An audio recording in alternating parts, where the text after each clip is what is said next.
Gonzalez's study of the Earth's habitability led him and colleague Jay Richards to expand the scope of their research.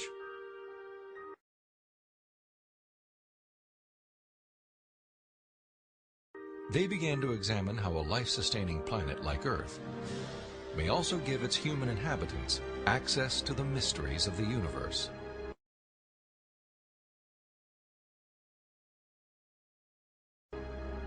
I don't think there has ever been a time in the history of the human race in which at least some people haven't contemplated these questions. We ask, why can we see distant galaxies, millions of light years away in the universe? Why can we postulate what's going on inside atoms or inside black holes? Why are we able to discover things about the universe, to answer questions about its age?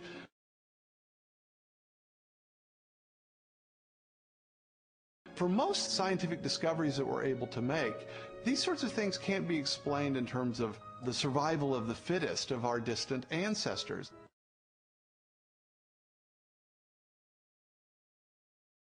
Not only our ability to do science, but the openness of the natural world to science just completely outstrips the sort of reductionist and Darwinian explanations that we're used to.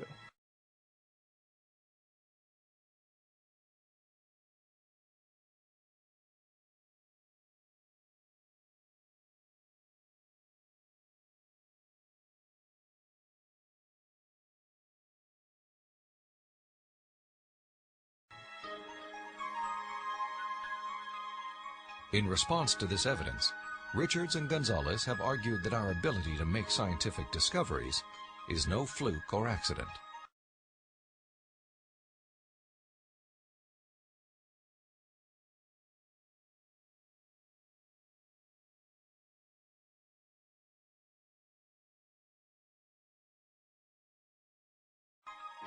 Instead, it points to an underlying purpose behind the universe.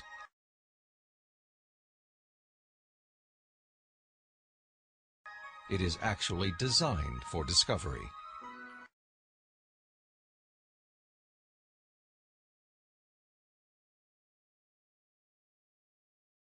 Guillermo Gonzalez and I spent several years pursuing a hypothesis that those rare things that life needs in a planetary environment, those things that make a planet habitable, also set up the best set of conditions overall for scientific discovery.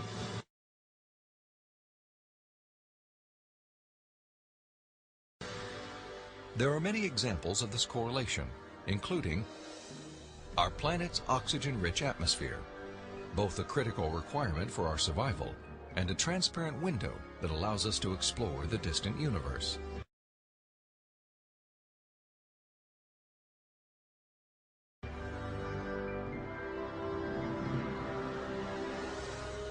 The Earth's precise distance from the Sun and the size of its moon and home star. These factors not only control our planet's temperature, axial tilt, and the movement of its tides, they also ensure perfect solar eclipses, phenomena that have provided scientists with invaluable data about the composition of stars and the properties of light. And our location in the Milky Way. The Earth is positioned between two spiral arms within a relatively small region where life is possible. As a result, we enjoy an excellent platform for clear, unimpeded views of our galaxy and the rest of the cosmos.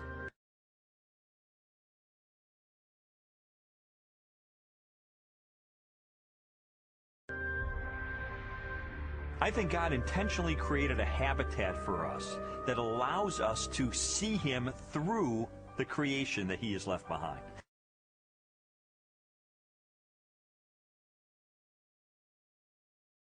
And this habitat is conducive for us to do scientific research. It didn't have to be that way, but it is. Why?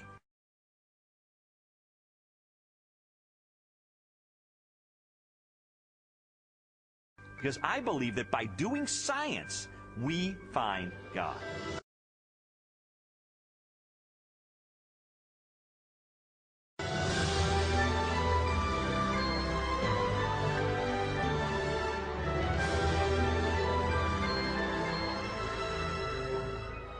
The final leg of Strobel's investigation transported him from the deepest reaches of the cosmos to the microscopic universe of the living cell and the science of biochemistry.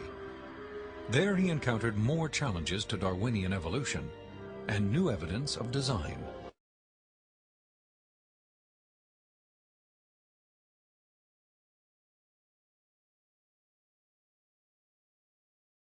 Started with the Big Bang. It was a Saturday night, and God and his roommate, Shugs, were arm wrestling.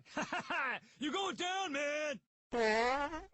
Oh, dude, that is sick! Yeah, undefeated! Oh, wait, here comes another one. Quick, give me your lighter.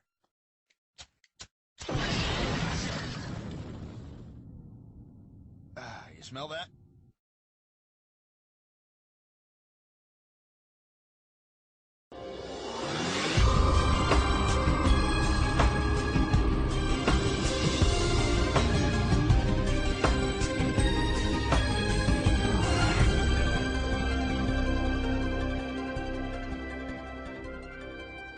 Throughout the second half of the 20th century, spectacular technologies revolutionized scientific understanding of the cell, the basic unit of life.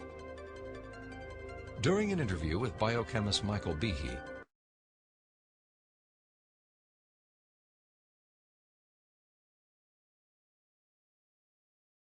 Strobel learned how this new knowledge has shaken the foundations of Darwin's theory.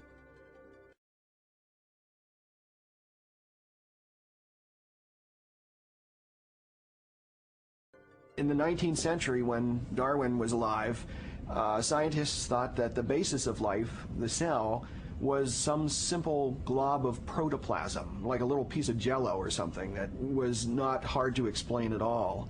But with the hard work of science in the 20th century,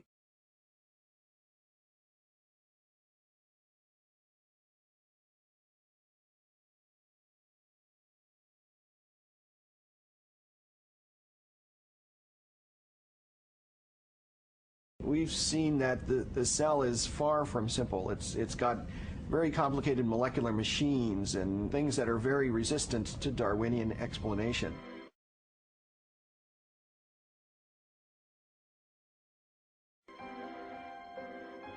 Michael Behe has devoted his career to the study of the design and operation of the cell.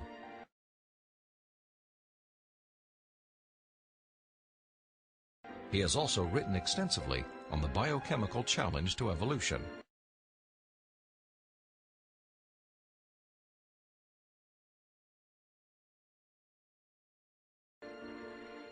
Most people have no idea of how small and complex cells are.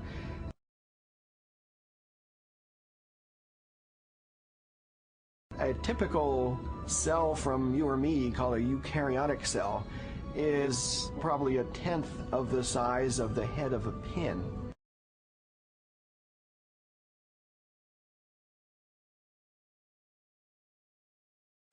And yet, in that single cell, there are about 3 billion units of DNA.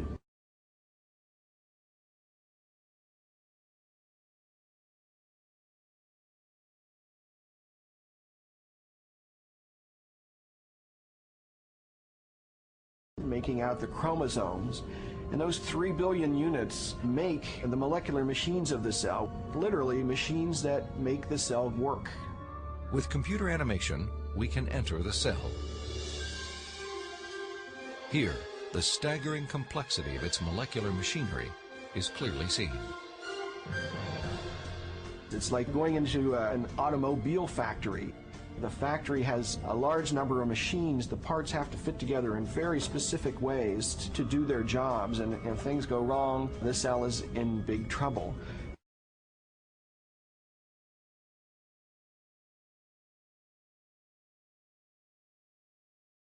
And just one cell is enormously complex, but humans, you and I, are made from trillions of cells, and those trillions of cells have to fit together in the right way and do their own job. Darwinism was a lot more plausible when we were thinking about globs of protoplasm than it is when we're thinking about molecular machines.